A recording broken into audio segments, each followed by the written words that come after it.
The humans call their planet Earth. Such a mundane name for such a dangerous species. We, the Lanthri, call it the cradle of warriors. Not very imaginative either, I suppose, but at least it's accurate. My name is Vraxx, chief xenobiologist of the Lanthri Science Fleet, and I'm about to commit what my people consider the highest form of treason, making unauthorized contact with a human. Not just any human, but Thomas Parker, the very same human who, 7 cycles ago, saved my life when our research vessel crashed in the northern wilderness of the continent they call North America. The memory of our first encounter is forever burned into my cortical node. Me trapped under twisted metal, purple blood pooling around my thorax. Him, a tall figure silhouetted against the setting sun, approaching with what my terrified mind was certain would be a primitive weapon. Instead, he extended his hand. "Well, you are definitely not from around here," he said with that strange human expression they call a smile. "Need a hand? Or a tentacle? Or whatever your species uses for getting out of crashed spaceships." Humor in the face of the unknown. Typical human behavior that still baffles our xenopsychologist. I'm standing now outside his dwelling, a cabin he called it, in a remote area surrounded by tall green vegetation they call pine trees. My bioadaptive camouflage suit is deactivated. I want him to see me as I am. For limbs, iridescent blue skin that shifts color with my emotions, elongated cranium with sensory frills that humans often mistake for hair. I take a moment to regulate my breathing through my neck spiracles. The air on this planet is thicker than ours, richer in oxygen, making me feel slightly intoxicated. 7 years, I mutter to myself, practicing the human measurement of time. 7 years since he helped me repair my scout ship and kept my presence a secret from his authorities. I approach the wooden structure and activate the alert mechanism, a doorbell, as humans call it. Such a quaint device for a species that has already developed primitive space travel and quantum communication. The door swings open, and there he stands. Thomas Parker, older now, with strands of gray in his facial hair, but unmistakably the same human. His eyes widen in recognition, then narrow in suspicion. "Do you remember me, human?" I ask, my translator device converting my natural clicks and whistles into English. He stares for exactly 3.7 seconds before responding. Hard to forget someone who bleeds purple and has frills that change color with their mood. He says finally, "Your frills are yellow now. That means you're scared, right?" I am impressed. He remembered. "Nervous," I correct him. "Yellow is for nervous. Purple would be fear." "Right," he nods. "So, what brings a member of the, what did you call yourselves again? Lanthri. What brings a Lanthri back to my doorstep? Last time you were pretty clear about the whole your species isn't ready for official contact thing." I glance behind me at the darkening forest. "May I enter your dwelling? What I have to tell you cannot be overheard." Thomas steps aside with a sweeping gesture. "Mi casa es su casa." That's Spanish for "make yourself at home," though I guess your translator probably told you that. Actually, it interpreted it as "my house is your house," which is not entirely accurate given property rights customs among the Lanthri. I reply as I duck through the doorway. Humans and their strange idioms. The interior of the cabin is much as I remember it. Rustic, functional, with that peculiar human tendency to collect objects with no apparent utility. Souvenirs, Thomas had called them. Memories given physical form. A concept both wasteful and strangely appealing. "Can I get you something? Water? Beer?" I'm guessing alien biology and alcohol probably don't mix well, but you never know until you try, right? Thomas laughs, but I detect elevated stress markers in his vocal patterns. "Water would be acceptable." I respond, taking a seat on what humans call a couch. It's too soft, making my exoskeletal plates shift uncomfortably. Thomas returns with a glass of clear liquid. "So what's with the surprise visit?" I'm guessing this isn't a social call to catch up on old times. I take the glass, my 3-fingered hand wrapping awkwardly around it. "Thomas Parker, I have broken numerous protocols to warn you. The Lanthri High Command has been monitoring your species for centuries. We have observed your technological advancement, your wars, your resilience. Until recently, we were content to watch and wait. Until recently, Thomas repeats, sitting down across from me. Why do I get the feeling I'm not going to like what comes next?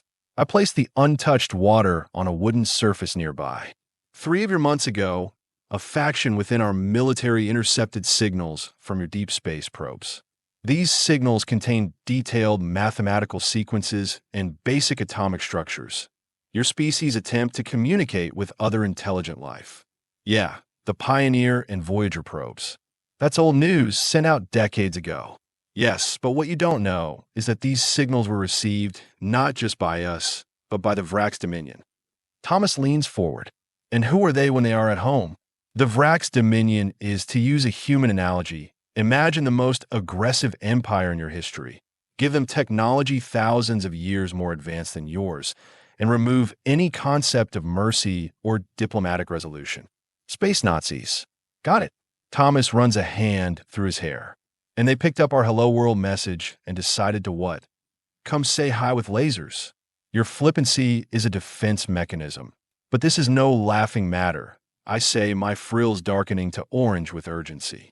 The Vraxx consider any species attempting interstellar communication as a potential competitor. They do not tolerate competition. Thomas's expression changes, the humor draining away. Are you saying Earth is in danger? I'm saying Earth is already targeted. A Vraxx scouting fleet will arrive in approximately 14 of your days. They will assess your military capabilities, analyze your biological weaknesses, and report back to their main armada. And then, typically, the species in question has between 3 to 6 of your months before total planetary sterilization begins. The human's face does something complex, a mixture of emotions I cannot fully interpret despite years of studying human expressions. Why are you telling me this? Why not go to our governments, the UN, someone with actual power? I stand, my frills now fully extended and vibrating with intensity. Because your governments would react with panic and aggression. They would attempt to militarize, to prepare for a war they cannot possibly win through conventional means. The Vraxx would detect this preparation and accelerate their timeline. So what's your great plan then? If we can't fight and we can't hide, what's left? We use the one advantage humans have that the Vraxx cannot comprehend. Unpredictability. Thomas laughs, but there's no humor in it. You traveled across interstellar space to tell me humans are unpredictable? Pretty sure we already knew that. You misunderstand. I reply, reaching into a concealed pouch in my suit. I came to give you this. I place a small crystalline cube on the table between us. It glows with a soft blue light. What is it? Thomas asks, not touching it. A quantum data core containing everything my species knows about Vraxx biology, technology, and tactical patterns, including their one significant vulnerability. Thomas stares at the cube. Why me? Of all the humans on this planet, why bring this to me? A valid question. I emit a series of clicks that my translator doesn't bother converting, the Lanthery equivalent of a sigh. Because 7 years ago, you found an injured alien in the woods, and your first instinct was to help, not harm. Because you kept my existence secret when I asked, even though revealing me could have brought you fame and fortune. Because, Thomas Parker, you represent the best qualities of humanity. Curiosity tempered with compassion, courage balanced with caution. Now you're just flattering me, he mutters, but I notice his heart rate has increased. I'm stating objective observations. Also, I add, my frills rippling with what humans might interpret as embarrassment. You are one of exactly 7 humans on this planet who know aliens exist and whom I could locate without triggering planetary security systems. That makes him laugh genuinely. So, I'm convenient. That makes more sense. You are both exceptional and convenient, I correct him. And now, you are also humanity's best hope. Thomas picks up the cube, turning it over in his hands. What am I supposed to do with this? I'm a wildlife photographer, not a scientist or a soldier. The cube contains instructions, including a list of human specialists you will need to contact. People with specific skills who might believe you, especially once they see the technology one have provided as proof. A team. You want me to put together some kind of alien fighting team? Precisely. Thomas places the cube back on the table. And what happens to you? Won't your people notice you have gone rogue with a bunch of classified information? My frills flatten against my skull, a gesture of resignation. I will be declared Vraxx, dead while living. My biological signature has already been removed from the Lanthery Collective. As far as my species is concerned, I no longer exist. You gave up everything to warn us, Thomas says quietly. Why? I move to the window, looking out at the stars beginning to appear in the darkening sky. The Lanthery High Command chose non-intervention. They believe humanity is too aggressive, too unpredictable to be trusted with advanced knowledge. They would rather let your species perish than risk you one day becoming like the Vraxx. But you disagree. I turn back to face him. I have studied your species for 20 years. I have watched your documentaries, intercepted your broadcasts, analyzed your literature. Yes, humans are capable of tremendous cruelty, but you are also capable of remarkable kindness. You fight not just for survival, but for ideals. The Vraxx cannot comprehend this. It may be your only advantage. Thomas stands, determination hardening his features. Okay, say I believe all this. Say I use your magic cube to find these specialists. What's the plan? How do a handful of humans with some alien tech stand against an interstellar armada? I feel my frills shift to a deep red, determination, resolve. The first Vraxx vessels will be scouts, not destroyers. Small, specialized ships with minimal crews. If we can capture one intact, we could use their own tech against them, Thomas finishes. A Trojan horse. I'm not familiar with that reference, but yes, essentially we will use their own methods and technology to send them a message they cannot ignore. What message is that? My mouthparts and what I have learned is a reasonable approximation of a human smile. That Earth is not a target. Earth is a threat. Thomas runs his hands over his face. This is insane. Even if I believe you, which I'm not saying I do, how am I supposed to convince others? Most people will think I'm crazy. The cube contains verifiable scientific formulas and technological blueprints that are decades beyond current human capability. It will convince those who need convincing. An arrest? The general public must not know until the threat is neutralized. Mass panic would only serve the Vraxx objective. Thomas looks at me for a long moment. You know what's crazy? 7 years ago, I helped patch you up and fix your ship, and all I asked was that you remember humans kindly when your people finally decided to say hello officially. Now you're back telling me the only official greeting Earth is getting is from Space Hitler. The universe is rarely fair, I acknowledge, but it does present opportunities for those bold enough to seize them. Thomas picks up the cube again, his decision made. All right, I'm in. Where do we start? First, we need Dr. Olivia Fuentes. She is a quantum physicist working at a research facility in New Mexico. According to my analysis, she is the only human currently alive who might understand enough of Vraxx technology to help us weaponize it.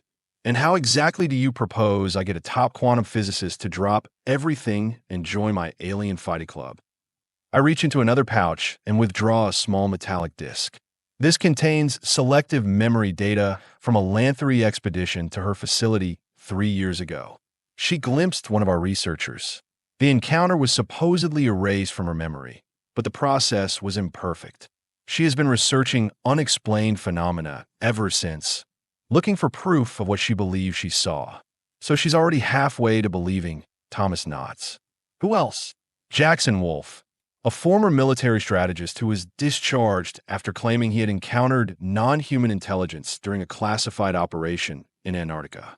His tactical mind is exceptional, even by human standards.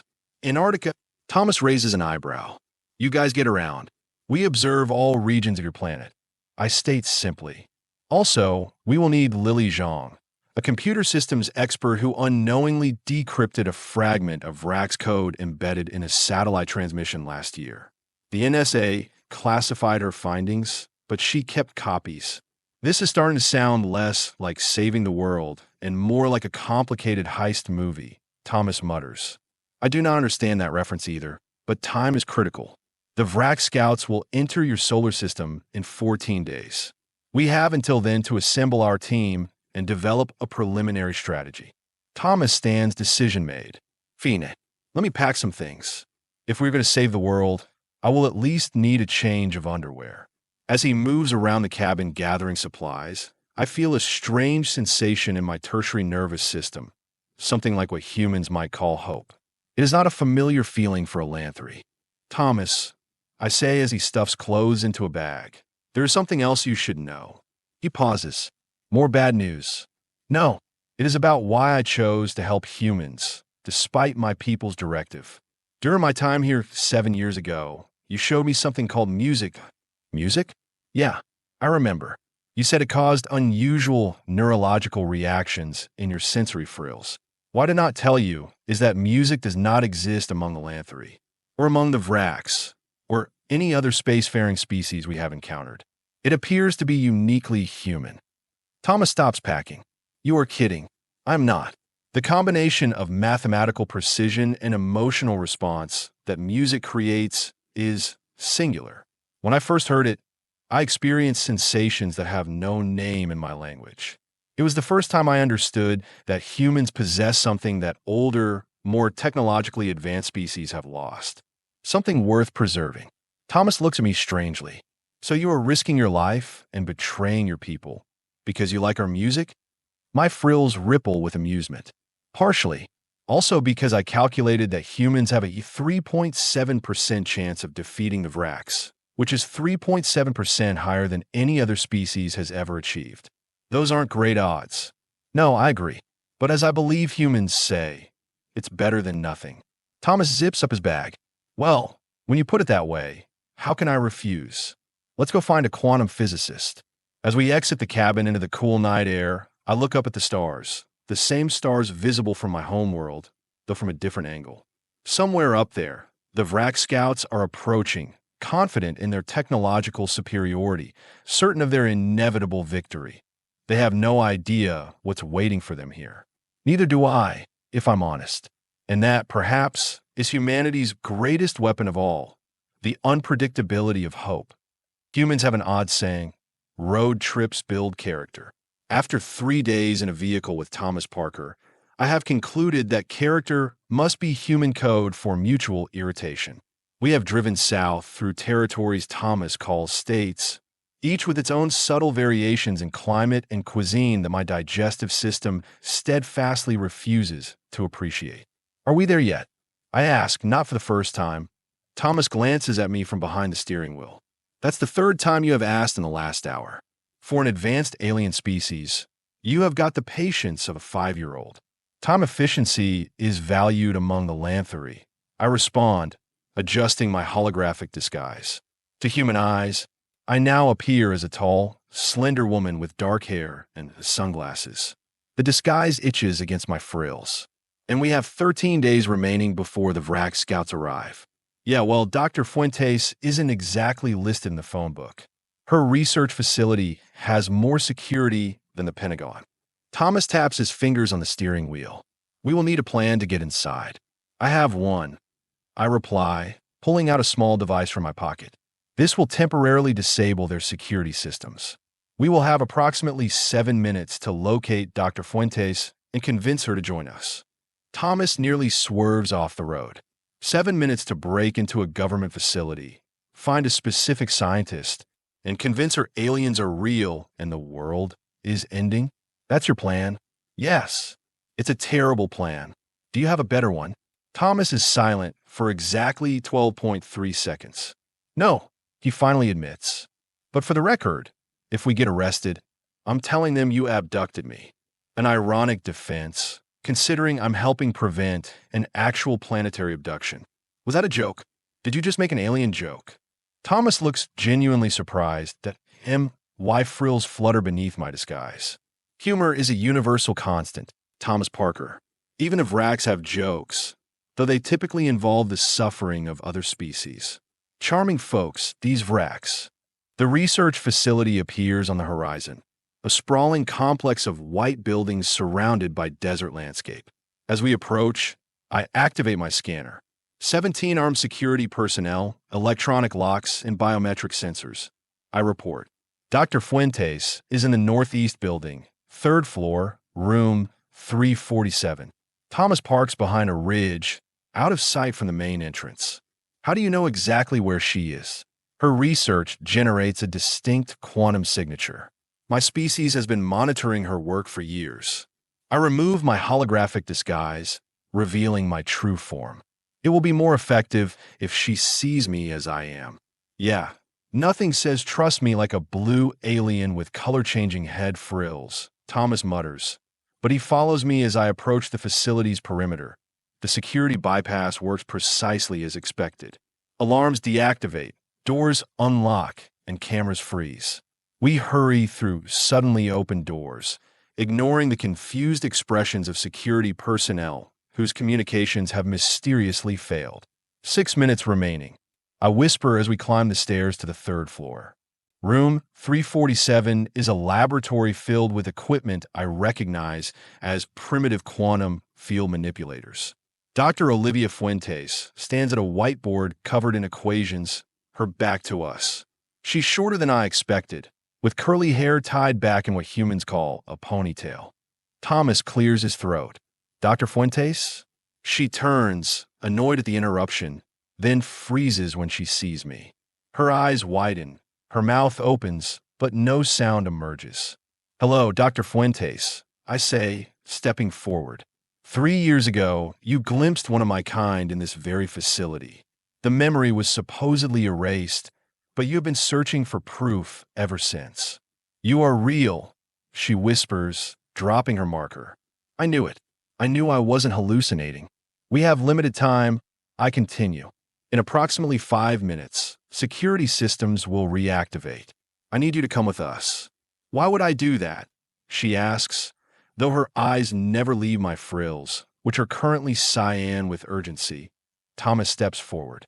Because in 13 days, Earth gets its first official alien contact. And trust me, it's not the friendly kind. Dr. Fuentes looks between us. You are talking about an invasion. I'm talking about extinction. I correct her. Unless you help us. To her credit, Dr. Fuentes doesn't waste time with disbelief. She grabs a tablet computer and a small bag. My research. I will need it. 3 minutes. I warn as we hurry back toward the stairs. So what's the plan once we are out?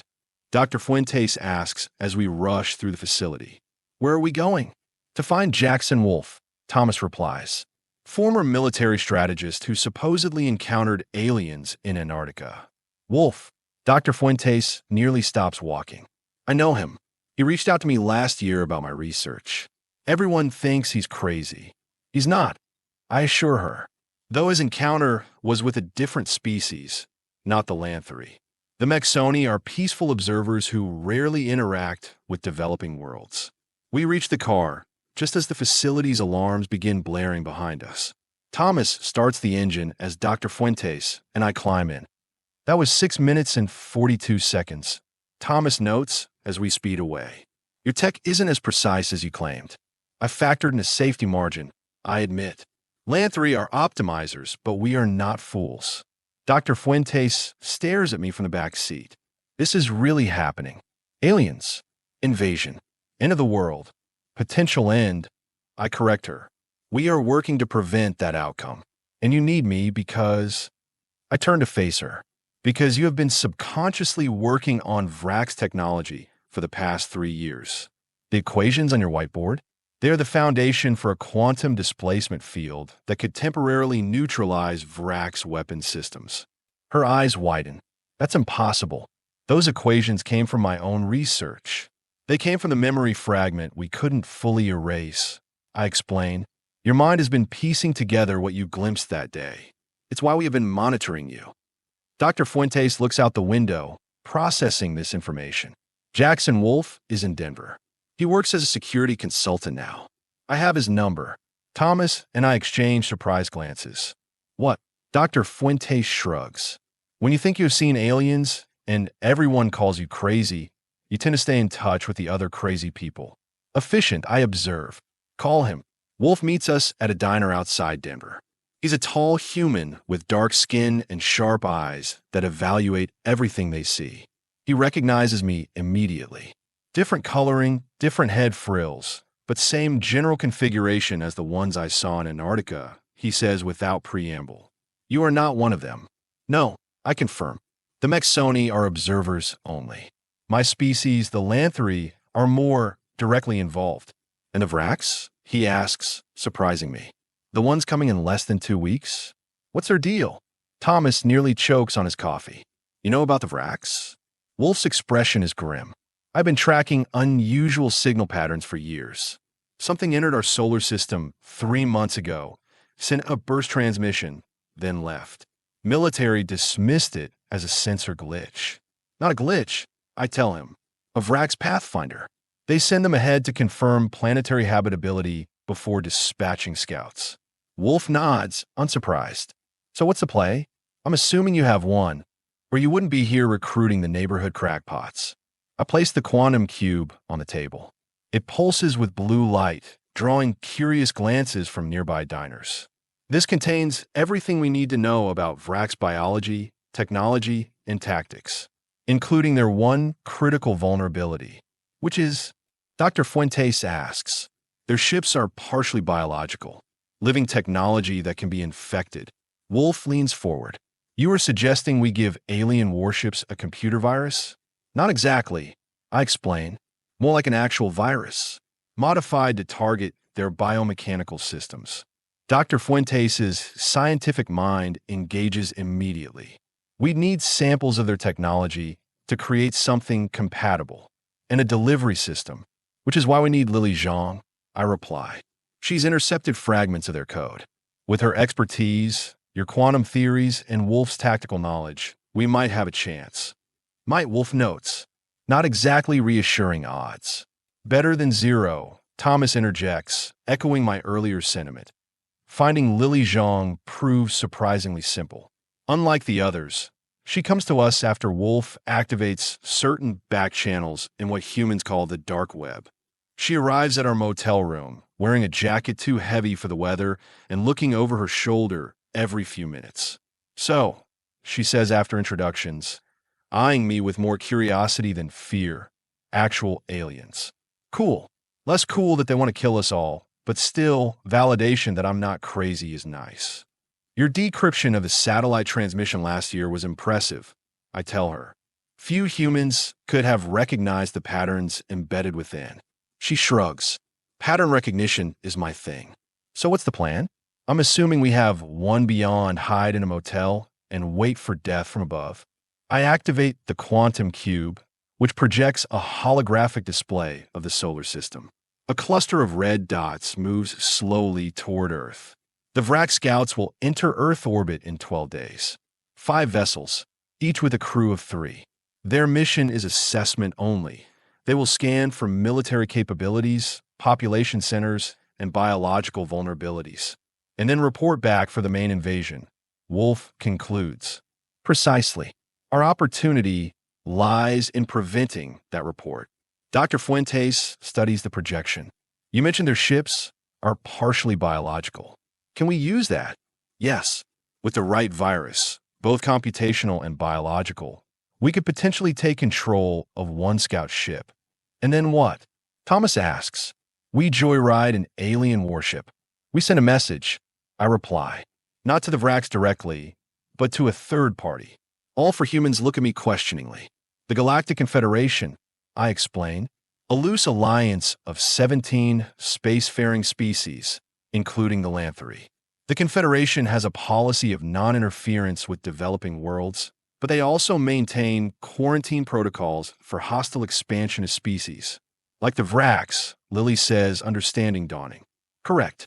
If we can send a distress signal using Vraxx technology, the Confederation will investigate. Finding Vraxx activity near a prohibited developing world would trigger immediate containment protocols. So we're calling space cops. Thomas simplifies. That's the big plan. The Confederation is not a police force. I correct him. But yes, essentially, doesn't your Confederation already know the Vraxx are heading here? Wolf asks skeptically to why frills flatten with discomfort. The Lanthri High Command knows. They chose not to inform the Confederation. Believing Earth's potential for aggression makes humanity too dangerous to preserve. The room falls silent. Your own people decided to let us die. Dr. Fuentes says quietly. Some did, I acknowledge. I disagree with their assessment. Why? Lily asks bluntly. Why risk everything for humans? I consider the question carefully. The universe is very old. Most spacefaring species achieved interstellar travel millions of years ago.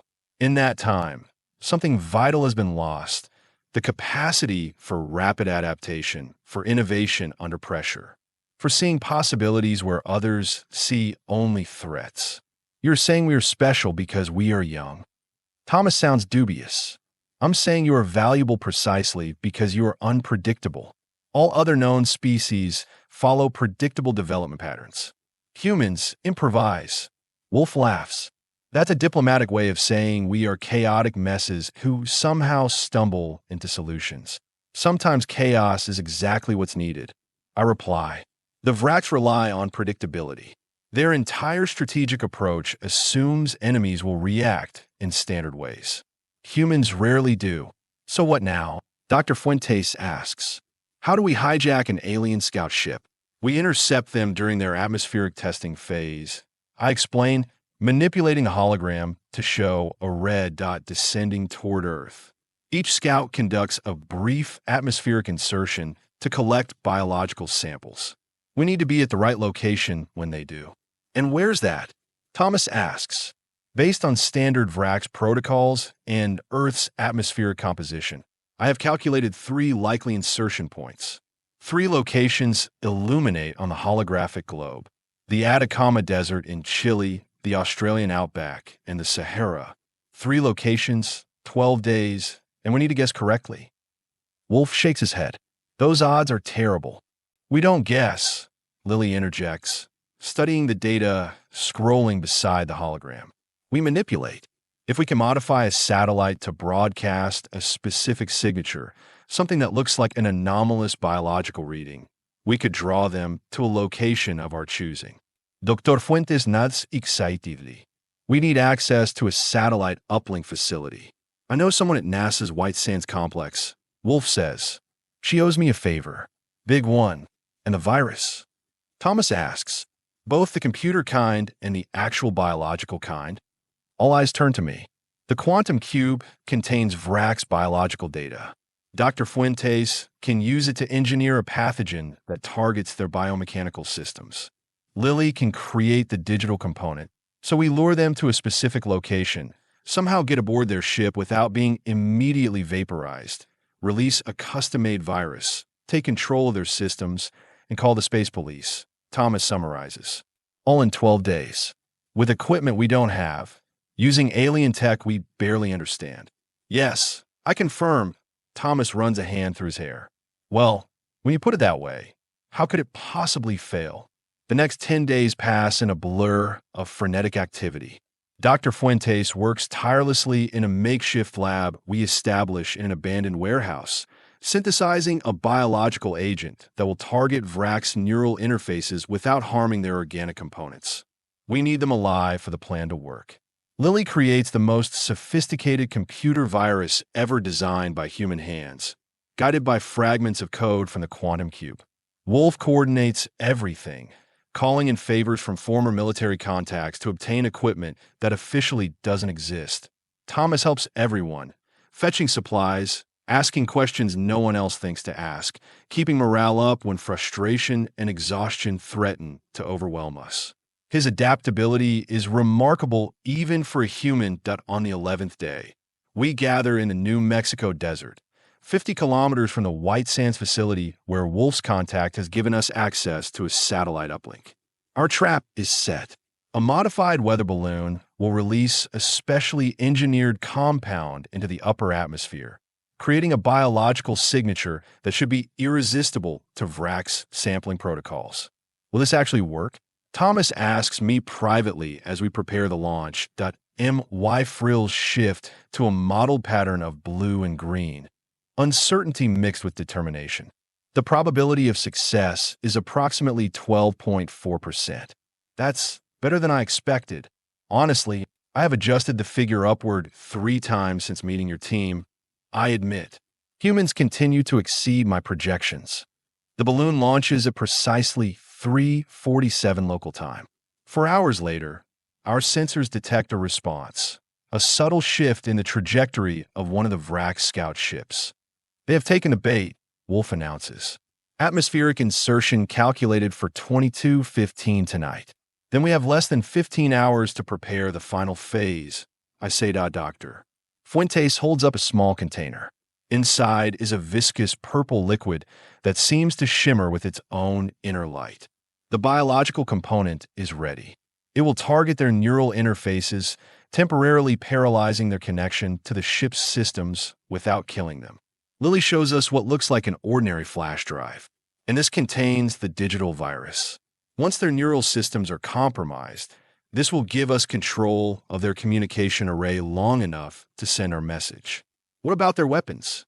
Thomas asks. Pretty sure they will have those. Wolf pats a large metal case. That's where these come in. Experimental EMP devices. They won't affect their primary systems. Those are too well shielded, but should temporarily disable their personal weapons. I look at the 4 humans who, in less than 2 weeks, have accomplished what Lanthry scientists might have deemed impossible. There's one final component we need to discuss. The messenger. What do you mean? Thomas asks. Someone needs to board the Vraxx vessel, deploy both virus components, and send the distress signal manually. Their automated defenses will detect and neutralize any unmanned delivery system. Silence falls as understanding dawns. You are talking about a suicide mission, Wolf says flatly. The probability of survival is low, I acknowledge, but not zero. I will go, Thomas says without hesitation. No, I counter immediately. I will go. I understand their systems. I can operate their communication array. You also understand the message that needs to be sent, Dr. Fuentes points out. None of us speak alien. We go together, Thomas says, looking at me. 2 better than 1, right? Double the chances of success. I want to argue, to insist he remains safely behind, but I recognize the determination in his expression. It's the same look he had 7 years ago when he found me injured and decided to help an alien rather than fear it. Very well, I concede. We go together. Night falls on the New Mexico desert. Our sensors track the Vraxx scout ship as it descends through the atmosphere. Invisible to Earth's detection systems, but blazingly obvious to the technology one have provided that we position ourselves at the calculated landing zone, a flat expanse of desert chosen specifically because it's far from human population centers. If we fail, at least the Vraxx won't immediately encounter other humans. 2 minutes to projected landing. Lily reports from our makeshift command center, a repurposed recreational vehicle filled with jury-rigged equipment.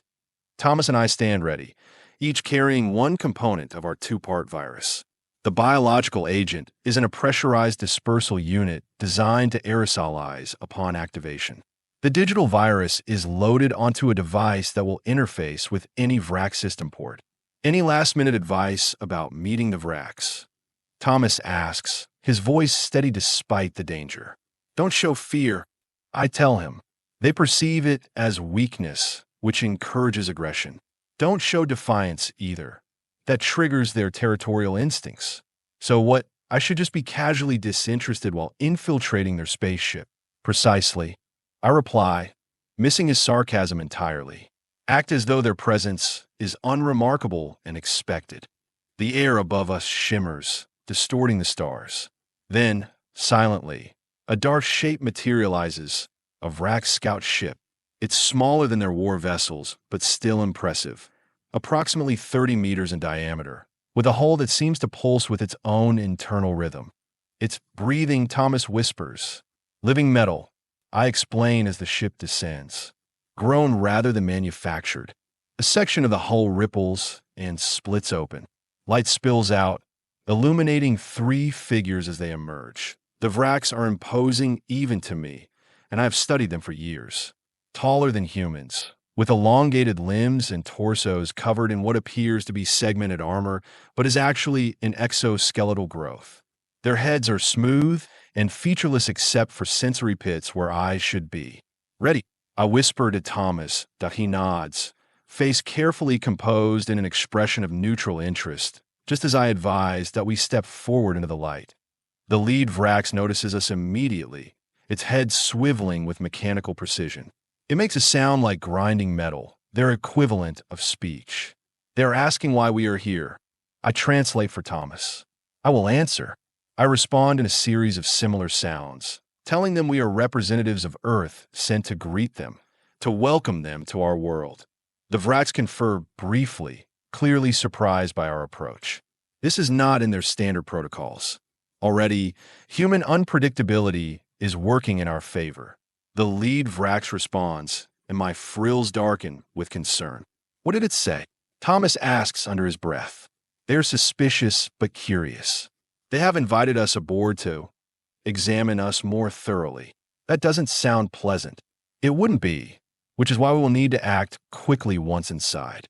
The Vraxx gesture toward their ship. We follow, walking up a ramp that feels oddly yielding beneath our feet, like flesh rather than metal. Inside, the ship is a single open chamber filled with organic-looking technology. Panels pulse with bioluminescent light. Conduits that resemble veins and arteries run along the walls.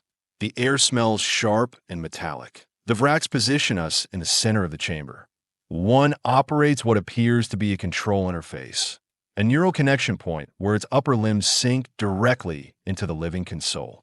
Now, I whisper to Thomas that we activate our devices simultaneously. The biological dispersal unit hisses as it releases a fine purple mist into the air. The Vraxx react immediately, their movements becoming jerky and uncoordinated as the pathogen targets their neural interfaces. Thomas plugs the digital virus into a pulsing port on the nearest console. For a moment, nothing happens. Then the ship's interior lighting flickers. It's working, I say, hurrying to the main control interface. The virus is disrupting their connection to the ship's systems. I need to send the distress signal before they recover. I place my hands on the neural interface, wincing as tendrils from the console attempt to penetrate my skin.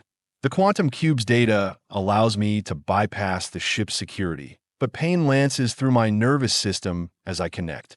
Hurry, Thomas urges, watching the Vraxx struggling to move. I don't think they're going to stay paralyzed for long. I compose the message quickly. Vraxx violation of Directive 7, military action against prohibited developing world. Requesting immediate Confederation intervention. I add our coordinates and prepare to transmit, but the ship suddenly lurches. One of the Vraxx has partially overcome the paralytic effect and is attempting to regain control. Transmitting now, I announce, pushing the message through despite the searing pain in my neural pathways. The confirmation comes as a pulse of light across the console. It's done. The Confederation has received the signal. Great, Thomas says, backing toward the exit as the Vraxx begin to move more purposefully. Now let's get out of here before they fully recover and decide to dissect us for ruining their day. We run for the exit ramp, but the hull seals before we reach it. The ship shudders around us as its systems begin powering up. They are initiating emergency protocols. I explain, my frills paling with alarm. The ship is preparing to return to the fleet. With us inside? Not ideal. I scan the chamber desperately, looking for options.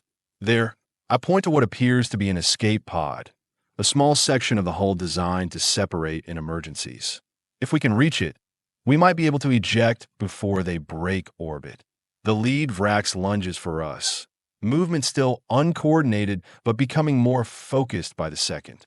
Thomas activates one of Wolf's EMP devices, sending the alien staggering back as its personal systems temporarily overload that we reach the escape pod, but the neural interface requires Vraxx biology to activate. I can fool it temporarily, I say, placing my hands on the pulsing surface. But it will cause significant neural damage to my secondary nervous system. Meaning what? Thomas demands as the ship trembles around us, preparing for ascent. Meaning I will likely lose consciousness and require extensive recovery time. Thomas looks at me steadily. But you will live. My frills ripple with what might be interpreted as a Lanthry smile. Probably. Good enough, he decides. Do it. I connect to the interface, overriding its security with commands stolen from the quantum cube's data. Pain whites out my vision, but I maintain the connection until the pod systems activate. The last thing I see before consciousness fades is the pod separating from the main vessel, Thomas catching my falling body, and through the viewport, the Vraxx ship accelerating upward into the night sky. Just as multiple flashes of light announce the arrival of Confederation vessels in Earth's orbit, I awaken to the sound of beeping machines and the smell of antiseptic. A hospital, I realize. Human medical facility. My frills flutter weakly as my systems come back online. Welcome back to the land of the living, Thomas says from beside my bed. Or whatever the Lanthery equivalent is. How long?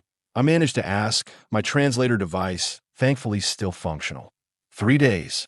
Dr. Fuentes has been monitoring your biology, making sure the human doctors don't accidentally poison you with the wrong 4 fluid. Memory returns in fragments. The Vraxx. The Confederation. Thomas grins. Oh, you missed the light show. Turns out, when you call the space cops, they come in force. The Vraxx ship made it about halfway to orbit before being intercepted. Quite the UFO sighting made all the news channels.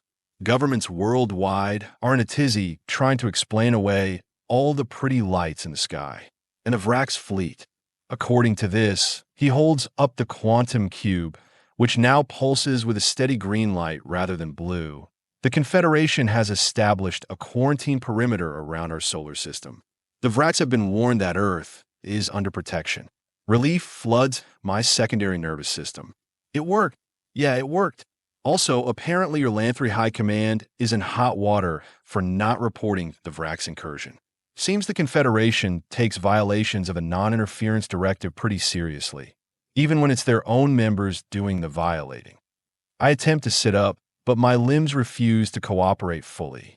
The neural damage is still healing, I explain. Dr. Fuentes says you will recover completely, but it will take time. Weeks, maybe months. Thomas pauses. So, it looks like you're stuck here for a while.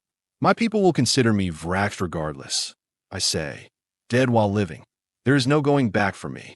About that, Thomas says, looking slightly uncomfortable. Your cube thing received another message yesterday.